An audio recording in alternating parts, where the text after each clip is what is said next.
Sierra de Historias, con Alberto Garín.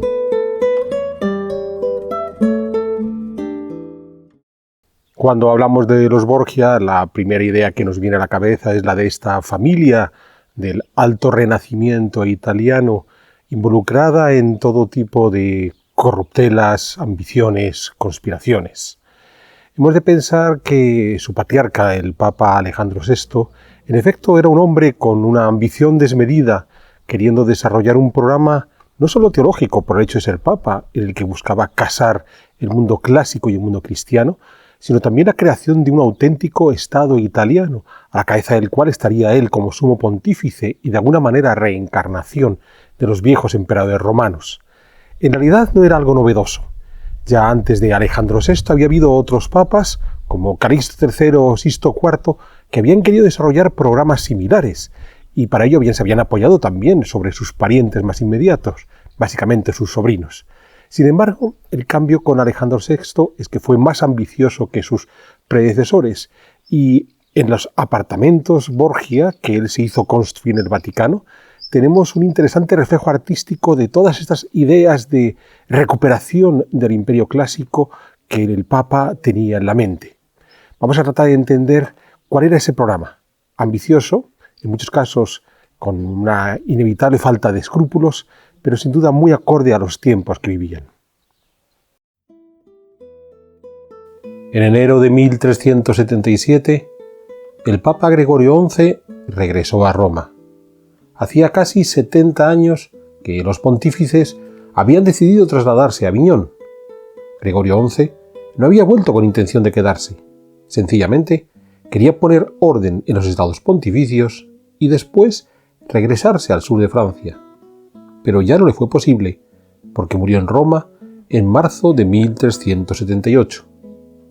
A su muerte fue nombrado papa en Roma Urbano VI, pero un grupo de cardenales rebeldes se opuso a esta elección y optaron por Clemente VII, quien, al no poder conquistar la ciudad eterna, decidió regresar a Aviñón. Fue así como comenzó el cisma de Occidente. Urbano VI murió en 1389. Clemente VII quiso ser reconocido como único papa, pero los cardenales romanos se negaron y eligieron a Bonifacio IX. De modo que, a la muerte del propio Clemente VII en 1394, los cardenales aviñonenses se negaron a aceptar al papa romano y eligieron un nuevo pontífice, Benedicto XIII. Benedicto XIII, Pedro Martínez de Luna por su nombre en el siglo, había nacido en Illueca, no lejos de Calatayud, en Zaragoza, en 1342. Habitualmente se ha considerado que había nacido hacia 1328. Hoy sabemos que vino al mundo unos pocos años después. La familia de los Luna pertenecía a la alta nobleza, estaba emparentada con la dinastía real aragonesa y ya algunos de sus miembros, como Jimeno de Luna, a comienzos del siglo XIV, habían ostentado cargos importantes en la jerarquía eclesiástica. Es posible que Pedro de Luna, el futuro Benedicto XIII, iniciase sus estudios en la propia Calatayud o quizás en Zaragoza. En 1366 recibió en Aviñón las órdenes menores y el diaconado, y después sabemos que estudió en Montpellier, donde se especializó en Derecho Civil y Canónico. Destacó como profesor, y esto le permitió ser nombrado cardenal en 1375 por el Papa Gregorio XI, junto al que regresaría en Roma en 1377. Llegan entonces los acontecimientos antes narrados. Se nombró un papa en Roma, Urbano VI, pero los cardenales opuestos a este, incluido Pedro de Luna, eligieron otro papa, Clemente VII. El cardenal Luna pasó la mayor parte de los siguientes años recorriendo los reinos de Aragón, Navarra, Castilla y Portugal, y también visitó Francia buscando apoyos para el Papa de Aviñón, logrando el visto bueno de todos estos reinos, salvo el de Portugal.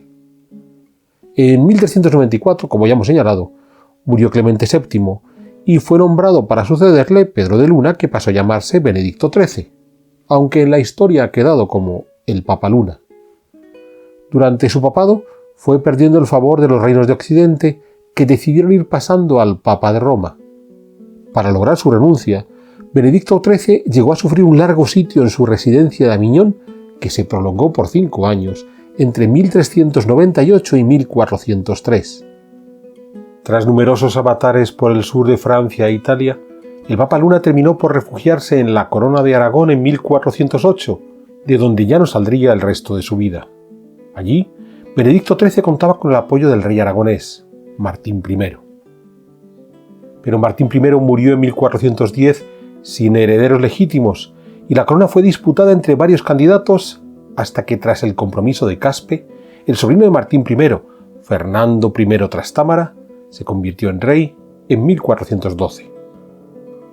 Entre los apoyos con los que contó el nuevo rey Fernando I estaba el propio Papa Benedicto XIII, pero muy pronto el rey le dio la espalda al Papa y desde 1414 Fernando I presionó para que Benedicto XIII renunciase al trono de San Pedro. Pero Fernando I murió en 1416. Le sucedió su hijo Alfonso V, quien se mantuvo en el empeño de acabar con el pontificado de Benedicto XIII, que ya se hallaba recluido en el castillo de Peñíscola. Para lograr este fin, Alfonso V contó con el buen hacer de un religioso que había entrado a formar parte de su corte, Alfonso de Borja. Alfonso de Borja había nacido en Torreta de Canals, cerca de Játiva, en el Reino de Valencia, en 1378. Al contrario del Papa Luna, que venía de un linaje de alcurnia, Alfonso de Borja era hijo de un labriego, que curiosamente vivía en una de las torres de la muralla del pueblo de Canals. Con el tiempo, según progresaba la carrera de Alfonso, la familia Borja mejoró esa torre e incluso levantó un palacete del que hoy solo quedan unos pocos restos. Porque Alfonso de Borja, y en esto sí tiene un paralelismo con Benedicto XIII, fue un estudiante destacado. Comenzó en el Estudio General de Lérida, donde obtuvo su doctorado en Derecho Civil y en Derecho Canónico, convirtiéndose en 1411, por nombramiento del propio Papa Luna, en canónigo de la Catedral ilerdense, así como en juez eclesiástico episcopal. A partir de aquí, se ha escrito mucho sobre las relaciones entre Benedicto XIII y Alfonso de Borja, llegando a considerar que Borja fue miembro destacado de la curia del Papa Luna. No fue el caso, pues desde 1416 Borja entró al servicio del nuevo rey Alfonso V, para quien trabajaría durante las siguientes 3 décadas. Sí es cierto que Alfonso de Borja fue comisionado por el rey aragonés para que negociara el fin del cisma con Benedicto XIII, quien se opuso hasta su muerte en 1422. Pero el sucesor del Papa Luna, Clemente VIII, sí se avino a renunciar.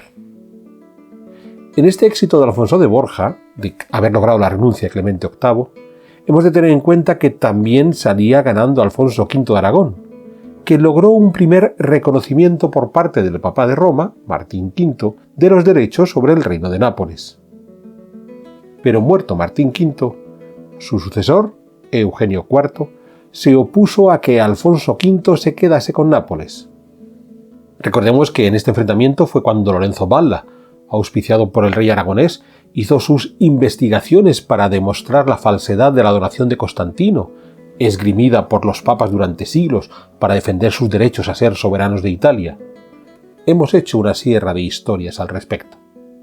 En esa pelea entre el papa Eugenio IV y el rey Alfonso V, de nuevo Alfonso de Borja hizo de mediador, logró restaurar la paz y obtuvo como recompensa el capelo cardenalicio en 1444, lo que le llevó a instalarse en Roma.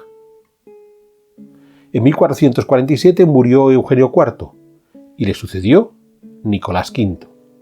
Ya hemos dedicado una sierra de historias a este papa empecinado en reconstruir la Biblioteca Vaticana, que había sido dispersada durante los años en que los pontífices habían vivido en Aviñón. Pero hubo 2 acontecimientos políticos que, en su momento, marcaron el final del papado de Nicolás V. Por un lado, un intento de golpe de Estado republicano, el 1 de enero de 1453, promovido por Stefano Porcari, que quería quitar todo el poder temporal al Papa. El caso de Porcari es muy curioso. Fue un apasionado en la historia romana, que quiso reverdecer la gloria de la República Romana, frente a un pontífice que Porcari consideraba, a pesar del gusto de Nicolás V por los libros, como un papa demasiado teocrático. El golpe de Porcari logró ser abortado, porque éste no obtuvo el apoyo de las familias nobles romanas, que andaban siempre buscando cómo controlar el poder papal. El otro acontecimiento político que marcó a Nicolás V, también en ese año de 1453, fue la caída de Constantinopla en el mes de mayo. El Papa no había sabido reaccionar a tiempo, más preocupado por defender su supremacía sobre el patriarca constantinopolitano que en enviar tropas de auxilio. Arrepentido, dedicó los 2 últimos años de su pontificado a tratar de organizar una cruzada que para cuando murió en 1455 no había logrado realizar. Había que nombrar un nuevo papa. Las diferentes facciones romanas, aquellas que ya habían estado en la sombra del golpe republicano, no se ponían de acuerdo. La organización de la cruzada urgía y había que recortar los gastos suntuarios de Nicolás V que habían vaciado las arcas papales. Era necesario conseguir un hombre de consenso, y el elegido fue Alfonso de Borja, que adoptó el nombre de Calixto III. En el momento de su elección, en 1455, Calixto ya tenía 77 años, por lo que todo apuntaba a que su pontificado habría de ser breve. Se había caracterizado por su capacidad para negociar y lograr consensos, lo que era necesario en un momento que había que unir a todos los príncipes italianos y también al resto de la cristiandad latina para ir a la cruzada. Pero además se había caracterizado por una vida austera que casaba bien con esa necesidad de recortar gastos. Pero Calixto III tenía una debilidad: sus sobrinos, en especial los hijos de su hermana Isabel, Pedro Luis y Rodrigo, a los que hizo llegar a Roma en 1449. Pedro Luis había nacido en Játiva entre 1426 y 1430. Tras su llegada a Roma en ese año de 1449, fue enviado a la corte de Alfonso V a Nápoles, en donde permaneció hasta 1455, cuando su tío, ya nombrado papa, le hizo regresar a la ciudad eterna. Allí, Pedro Luis comenzó a acumular cargos militares: capitán general de los ejércitos de la Iglesia, castellano de Sant'Angelo, prefecto de Roma. Incluso a la muerte de Alfonso V en julio de 1458, su nombre fue barajado como nuevo rey de Nápoles. De partida, la idea que tenía en mente Calixto III era delegar en su sobrino Pedro Luis todo el poder temporal, para así él, Calixto III como papa, poder centrarse en la organización de la cruzada contra los turcos. Pero pronto se vio que, sobre el interés de la lucha contra el infiel, primaba el de la propia familia Borja, un precedente de los intentos de patrimonializar el papado que veremos décadas después, llegando a su culminación con los papas Alejandro VI y Julio II. Cuando Calixto III murió en agosto de 1458, Pedro Luis cayó en desgracia, muriendo un mes después. Mejor suerte corrió el otro sobrino de Calixto III, Rodrigo, que ha pasado a la historia con su apellido ya italianizado como Rodrigo Borgia. Nacido también en Játiva en 1431, había llegado junto a su hermano Pedro Luis a Roma en 1449, pero con la idea de hacer una carrera eclesiástica.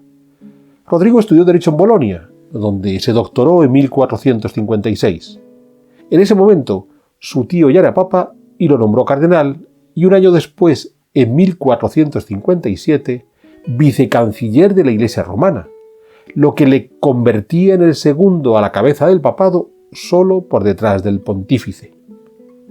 Rodrigo fue capaz de retener este puesto gracias a su buena gestión durante más de 3 décadas y con 5 papas diferentes, un cargo al que sumó sucesivos obispados, destacando el de Valencia, que retuvo desde 1458 hasta 1492. Como ya hemos señalado, Calixto III murió en agosto de 1458 y fue sucedido por el erudito Eneas Silvio Piccolomini, ya con el nombre de Pío II. Hemos tenido ocasión de hablar de este papa en una sierra de historia previa, donde vimos cómo hizo rehacer su ciudad natal, Piensa, donde habilitó una nueva plaza central en torno a la cual rehizo la iglesia local, mandó edificar un palacio de recreo para sí, a la derecha de la iglesia, pero también levantó un palacio episcopal a la izquierda que el Papa Pío II entregó a su favorito, Rodrigo Borgia. Muerto Pío II en 1464, fue sucedido por Paulo II. Rodrigo Borgia no perdió el favor del nuevo papa a pesar de su vida licenciosa. En 1468 nació su primogénito, Pedro Luis, al que siguieron dos hermanas, Jerónima e Isabel. Aún tendría 4 hijos más: Juan, nacido en 1474, César en 1476, Lucrecia en 1480 y Jofré en 1481. Tras la muerte de Paulo II en 1471, fue elegido Francesco de la Rovere, nombrado ya como Sixto IV. Para lograr su nombramiento, de la Rovere contó con el buen hacer de su sobrino Pietro, que supo repartir prebendas entre los electores, pero también contó con el apoyo claro, Sixto IV, de Rodrigo Borgia. Poco después, Rodrigo Borgia fue enviado a Valencia, desde donde pasó a Castilla para legalizar el matrimonio de Isabel y Fernando, los futuros reyes católicos, que siendo primos, se habían desposado en 1469 sin contar con la dispensa papal. Además, como enviado del pontífice, dio su bendición a que Isabel se convirtiera en la futura reina de Castilla. Comenzó así una relación que habría de dar grandes frutos para ambas partes. Ya tuvimos ocasión de ver en una sierra de historias previa cómo Sixto IV de la Rovere había facilitado el encumbramiento de sus sobrinos en un plan muy semejante al que había trazado Calixto III. A Juliano de la Rovere, por ejemplo, le había nombrado obispo de Carpentras y poco después cardenal. A su otro sobrino, Girolamo Riario, le había designado capitán general de la Iglesia y desde este puesto, Riario quiso construirse su propio principado, lo que le llevó a enfrentarse en sucesivas guerras contra los Médici de Florencia y la República de Venecia. Como ocurrió a la muerte de Calixto III, cuando Sixto IV falleció en 1484, su sobrino Riario cayó en desgracia y terminó por ser asesinado en 1488. Su otro sobrino, Giuliano de la Rovere, por el contrario, supo permanecer en la curia pontificia e incluso convertirse en el líder de uno de los 2 bandos más influyentes en el Vaticano frente al partido encarnado por Borgia. Pero en la elección papal de 1484, ninguno de estos 2 partidos logró colocar a su candidato y se buscó uno de compromiso. El elegido fue Inocencio VIII, quien había tenido una juventud disipada, llegando a tener 2 hijos, Francisco y Teodorina, de madre desconocida, pero que más tarde se consagró a la vida religiosa, volviéndose un clérigo muy ortodoxo. Prueba de ello fue su afán ya como papa por acabar con la brujería y con los escritos de filósofos como Pico de la Mirandola, que habían llevado al borde del paganismo sus estudios filosóficos. Durante su papado, Inocencio VIII logró restaurar las buenas relaciones con la Florencia de los Médici, a los que se había enfrentado su predecesor, Sixto IV. Para reforzar esta amistad, Inocencio VIII logró que su hijo Francisco se casara con una de las hijas de Lorenzo el Magnífico, Magdalena. A cambio, el Papa nombró a otro hijo de Lorenzo el Magnífico, Giovanni de Medici, cuando solo tenía 13 años, cardenal. Muchos años después, Giovanni terminaría siendo papa como León X. Los Medici, además, recuperaron la gestión de las cuentas de la Iglesia. En cualquier caso, todos estos movimientos de Inocencio VIII, encaminados a garantizar el futuro de sus hijos, no cambió nada en las luchas de poder que había en Roma, de modo que cuando el Papa Inocencio murió en 1492, los cardenales Borgia y de la Rovere volvieron a enfrentarse por el trono de San Pedro. El elegido fue Rodrigo Borgia, que pasó a llamarse Alejandro VI. Pese a su vida licenciosa y su amor por la riqueza y el lujo, el Papa Borgia era un hombre con unos principios teológicos muy claros. Para dejar constancia de ellos, hizo habilitar una serie de estancias en el Palacio Apostólico, los apartamentos Borgia rematados por una torre, al norte de la ampliación que había realizado a mediados del siglo XV el Papa Nicolás V. Hoy, estos apartamentos se encuentran situados justo debajo de las estancias que Rafael pintó para el Papa Julio II de la Rovere y sirven como lugar para exponer parte de la colección del arte católico contemporáneo. Hay 2 elementos que llaman la atención en estos apartamentos Borgia. Primero, su estructura arquitectónica. Las estancias se cubren mediante arcos apuntados y bóvedas de crucería. Para ese entonces, en el Vaticano ya se habían empleado soluciones más clásicas con arcos de medio punto, como en la Capilla Nicolina. Pero aquí, Alejandro VI optó por una solución constructiva tradicional. El segundo elemento singular son las estructuras decorativas más allá del programa iconográfico. Por ejemplo, la azulejería del suelo, que bien puede remontar a tradiciones alfareras valencianas, recordemos de dónde vienen los Borgia, aunque ya en el siglo XV ese tipo de cerámica se producía en Italia, la mayólica italiana, imitando, es cierto, la del Levante español. O la forma de vertebrar el propio programa iconográfico en una serie de lunetos a modo de cavidades o los casetones del techo, con cierto sabor todo ello mudéjar. Y aquí podemos recordar la sierra de historias que dedicamos al Palacio de Tordesillas para ver este tipo de solución. Se ha insistido mucho en ese punto mudejarizante, apelando a los orígenes hispanos de Alejandro VI. Pudiera ser, pero quizás para el Papa Borgia era más importante apelar a la tradición que encarnaban estos sistemas constructivos, de modo que su programa teológico no fuera tan rupturista. ¿Cuál era ese programa? Pues, encargado a Pinturicchio y su taller, se desarrolló a través de 6 salas. En la primera encontramos 12 lunetos. En cada uno de ellos estaban emparejados un profeta bíblico y una sibila, las profetisas del mundo clásico. La idea a transmitir es que la verdad podía llegar tanto de la boca de emisarios veterotestamentarios como de paganos, con lo que Alejandro VI se mostraba más receptivo a la filosofía clásica que su predecesor, Inocencio VIII, que, recordemos, había condenado a Pico de la Mirandola precisamente por la querencia excesiva de este erudito por la filosofía clásica. La siguiente habitación es la sala del credo, donde los profetas del Antiguo Testamento quedaban emparejados con los apóstoles, aquí aunando la vieja ley y la nueva ley, algo que ya había utilizado Sixto IV en la iconografía de su Capilla Sixtina. La siguiente sala es la de las artes liberales, donde se exhibían los símbolos de las 7 disciplinas que formaban el trivium y el quadrivium, la base de la educación clásica que siguió empleándose durante la Edad Media. Recordemos, esas 7 disciplinas son la gramática, la lógica, la retórica, la aritmética, la geometría, la música y la astronomía. El mensaje aquí era que la adquisición del conocimiento, siguiendo los parámetros clásicos, era necesario sin que eso impidiera asumir el mensaje teológico superior que se exhibía en las 2 siguientes estancias. Porque la siguiente sala era la de los santos, donde ya se apelaba a la necesidad de la fe, incluso con el riesgo de perder la vida por defender esa fe. Y a continuación llegaba la sala de los misterios teológicos, la concepción, la natividad, la resurrección, la ascensión, Pentecostés. Verdades absolutas que habían de ser asumidas más allá de cualquier raciocinio. La formación intelectual quedaba así plegada a la verdad revelada. Todo este recorrido terminaba en la sala de los pontífices, que sufrió un aparatoso accidente en 1500, perdiéndose la decoración original, por lo que el colofón de todo este programa teológico era que el camino de la verdad estaba tutelado por los papas. En este recorrido no se había rechazado ni la mitología clásica, encarnada por las sibilas, ni la formación académica, representada por el trivio y el quadrivio, sino que sencillamente todo quedaba supeditado a la verdad teológica custodiada por los papas.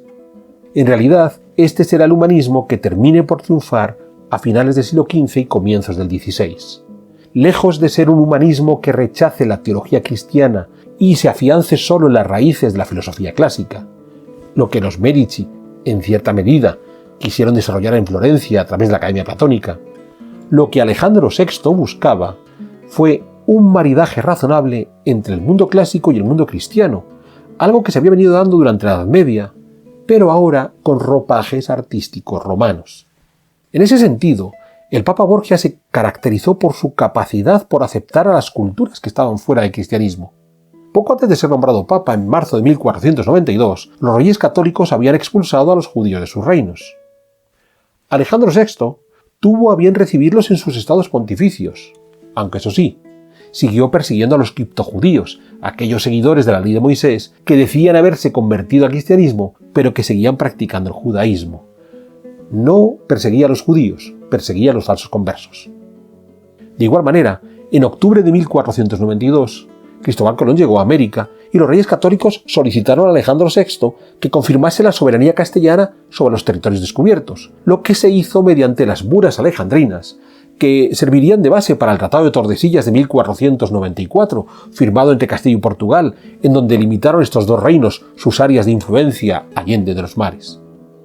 Pero además, en esas bulas alejandrinas, el Papa se interesó por la suerte de los pueblos americanos, considerando que su cristianización debía ser la prioridad. Es decir, Alejandro VI entendía que esos pueblos americanos venían de una cultura pagana, pero que era posible salvar sus almas mediante la evangelización. En definitiva, una aceptación de tradiciones diferentes que hemos visto en los apartamentos Borgia, donde la estructura arquitectónica se apoyaba en las formas medievales, pero la manera de presentar la iconografía ya respondía a las modas clásicas venidas de Florencia. Recordemos, Alejandro VI no buscaba ningún tipo de sincretismo religioso, pero sí consideraba que desde diferentes caminos se podía alcanzar la salvación cristiana. El paso último lo daría el sucesor de Alejandro VI, Giuliano della Rovere, ya convertido en el Papa Julio II, cuando prescindió de la estructura arquitectónica medieval y ya desarrolló todo el lenguaje clásico, pero siempre dentro de esas formas del humanismo cristiano alejandrino. Lo podemos ver en las estancias que Julio II mandó pintar a Rafael, tal como vimos en la Sierra de Historias dedicada a la Escuela de Atenas. Pero todo este programa de aceptación paulatina del mundo clásico que desarrolló Alejandro VI en los apartamentos Borgia había de tener un complemento político. No bastaba con hacer de la Roma papal la cabeza de una Roma clásica recuperada desde el punto de vista cultural. Era necesario que la Roma papal también se convirtiese en la cabeza política de esa Roma clásica resucitada. De partida, el primer enemigo a batir eran los Medici de Florencia. En esta ciudad, Alejandro VI encontró un inesperado aliado en un monje dominico, Girolamo Savonarola, que desde 1491 venía predicando contra el desenfreno y la falta de moral de los Medici. En 1494, Carlos VIII, rey de Francia, entró en Italia con la intención de conquistar el reino de Nápoles. Su llegada a Florencia fue aprovechada por los partidarios de Savonarola para expulsar a los Medici. El dominico logró implantar una tiranía teocrática. Alejandro VI trató de pactar con él, pero Savonarola decidió enfocar sus ataques contra el Papa, al que consideraba tan inmoral y corrupto como los Medici. Carlos VIII, tras ocupar Nápoles, había regresado a Francia y allí murió en 1498. De esta forma, Savonarola perdió a su principal aliado y Alejandro VI logró maniobrar a sus partidarios en Florencia para que derrocasen y ajusticiasen a Savonarola. Ese ataque de Carlos VIII a Nápoles en 1494 le obligó a Alejandro VI a buscar la alianza de otros príncipes italianos, pero sobre todo del emperador Maximiliano y de Fernando de Aragón, el rey católico, que fue el primero en acudir para combatir al monarca francés. Carlos VIII hubo de regresar a Francia, pero a Alejandro VI le quedó claro que había de reorganizar el ejército pontificio, a la cabeza del cual puso en 1496 a su hijo Juan, siguiendo los pasos de Calixto III, cuando puso a su sobrino Pedro Luis de Borja, o de Sixto IV, cuando colocó a su propio sobrino Girolamo Riario. Pero si en aquellos casos previos la idea de aquellos papas era crear pequeños principados para sus familiares, lo que buscaba Alejandro VI era crear un estado propio en Italia, acabando con los poderes locales y fuera de las influencias extranjeras. Pero sus planes se torcieron. En 1497 murió su hijo Juan. Su otro hijo, César Borgia, que estaba destinado a la vida eclesiástica, abandonó esta, incluido su título de cardenal, y se puso a la cabeza de los ejércitos pontificios. Pero muy pronto entendió que necesitaba el apoyo de los franceses, con los que llegó a un acuerdo. Francia habría de quedarse con el ducado de Milán. César Borgia podía aspirar a Nápoles y por el camino eliminaría a todos los señores de la Toscana y la Romaña. Comenzaron así las llamadas Guerras de Italia, que habían de durar desde 1499 a 1504. De partida, César, con el concurso de los franceses, fue conquistando las ciudades de la Romaña y la Toscana que ambicionaba. Pero en 1501 descubrió que franceses y aragoneses habían pactado para dividirse el reino de los Nápoles, dejando a los Borgia fuera. La muerte de Alejandro VI en agosto de 1503 puso fin a este primer intento de una Italia unificada bajo el mando papal. Su hijo César hubo de huir y terminó por refugiarse en Navarra, donde, tras múltiples peripecias, murió en una emboscada en 1507. Sin embargo, la idea de una Italia unida y liberada de los bárbaros, ya fueran las tropas imperiales, los franceses o los aragoneses, quedó en el imaginario de los italianos de la época, tal como reflejó Nicolás Maquiavelo en su ensayo El Príncipe, escrito hacia 1513. En realidad, Maquiavelo quiso recoger no solo la experiencia liderada por los Borgia, sino también la realizada por el Papa Julio II. Porque ese doble programa político y artístico de hacer de la Roma papal la nueva Roma imperial que quiso poner en marcha Alejandro VI Borgia sería retomado por su rival y sucesor, Julio II de la Rovere, tras ser elegido papa en octubre de 1503. Solo que Julio II consideró que él en persona había de liderar las campañas militares que pusieran a Italia a sus pies. Pero eso ya es tema para otra sierra de historias.